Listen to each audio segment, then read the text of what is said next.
Hey buddy, it's John, retired old man. Welcome to the video. Today's video, a little serious note. Often here from time to time I have a little fun, but let's get serious about this. All these tragedies and all this violence that's happening across the United States. And I know there's a lot of people pointing fingers in a lot of different directions. And I'm not saying that, some of those fingers ought not be pointed in some of those different directions. But let's as much as we can, just take a look at a few things and I encourage you to check and make sure that what I'm saying is the correct thing. But first, let me just address what happened. It's a senseless act. It's a very tragic act. Anytime anybody takes life from someone else, it's inexcusable and should be punished to the fullest extent of the law. And that's what I want to talk about today. Some solutions that I think are viable solutions that very few people are talking about. And the solution that I would have, and I've presented it before on this channel, and other people have presented it, but I think it's a solution that focuses on the person that's causing the damage. And that is simply, if you use a firearm in any crime, it doesn't matter whether you pull a trigger or not. It doesn't even have to be a firearm. It can be a BB gun. It can be a plastic gun. It can be a water pistol. If it looks like a gun, or if you even say you have a gun, and you're found guilty of that, it is a 25-year minimum sentence. No pleading, no pleading to lesser charge. It's automatic 25-year sentence. No parole. You serve every day of your 25 years. And that is if you use any type of firearm or a facsimile of a firearm in a crime. Now, the next step is if you were to pull that trigger, whether you hit somebody, shoot somebody, they live, they die, it hits a wall, it's just one bullet. If you pull it one time, that's a mandatory life in prison term. Mandatory, no pleading down. You serve every day of your sentence with absolutely no parole. That addresses the solution to the person who actually committed the crime.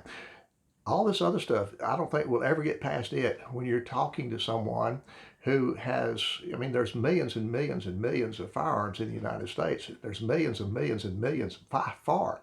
It's a very minuscule percentage of the people who own a firearm, most of which of those got it illegally, that are causing the problems. And this focuses directly on the person that causes the problem. And I will submit to you that anybody who is intending on creating a crime with a firearm in the back of their mind, they're going to have, you know what, if I pull up to that store and rob that store, I want to give up 25 years of my life. If I pull the trigger, I won't see daylight again. So those are the two solutions that I have. I'm going to leave you with two facts. I encourage you also to check on this. I know right now they're talking about registries and all that, but that's not addressing the criminal. They are not going to follow the law. We have a law that you shouldn't murder. It's been on the books for a long, long time. People break that every day. So let's go back and look at some things since gun laws are not working, let's talk about some of the things that they're talking about doing, and that is this liability for gun.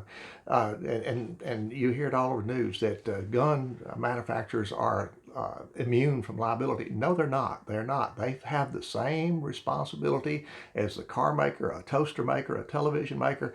What they are right now, if they have a defective product, they're just like anything else. They can be sued. The new law wants to be, in effect, is if the firearm is perfectly in good shape, but it was used in a use that the manufacturer never foresaw, and it had nothing to do with it. And you've heard it before. It's just like a drunk driver driving a Chevrolet and having an accident, and then you sue General Motors because the driver got drunk. Well, that's the same thing that the firearms industry is protected currently, just like General Motors or Ford or anybody else is. As long as you're not having a liability product, you can't go back to the manufacturer and sue. So that is one thing that is perpetually being spread out of the news about the firearms have immune from liability. They do not.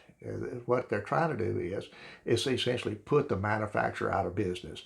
And that is, if some crazy fool out there, mentally disturbed, takes a firearm, then they can go back to the person who manufactured that firearm, which is silly. It's ridiculous. They had nothing to do with it. But today, because we don't have consequences, which goes back to my first point, if we get to a society where we will determine that if you do evil, you're going to pay the consequences, I think a lot of that's going to be settled. And we got to take a look at these people that are causing this. And forget politics. This guilt by association has got to go. There's idiots that on the left side of things that do evil things, but that doesn't mean everything that's on the left. Everybody on the left is an evil person. Somebody on the right, does something that's heinous. Well, that doesn't mean everybody on the right feels that same way. It's just these individuals themselves. We got to get past that. We got to get politics out of our blood and think some solutions that do make sense. And I think this does make sense. I'm not going to use common sense because common sense can't be done because, me being a conservative bent, anything that's not conservative to me doesn't make common sense. If you're a liberal, well, everything that I say doesn't make common sense. So we got to have something that's sensible and address the issue. And the issue is we've got people that need to face the consequences. Anyway, that's all I'm going to say about that. We'll catch you on the next video. Till the next one, y'all take care. Be safe. We'll see you on the next video.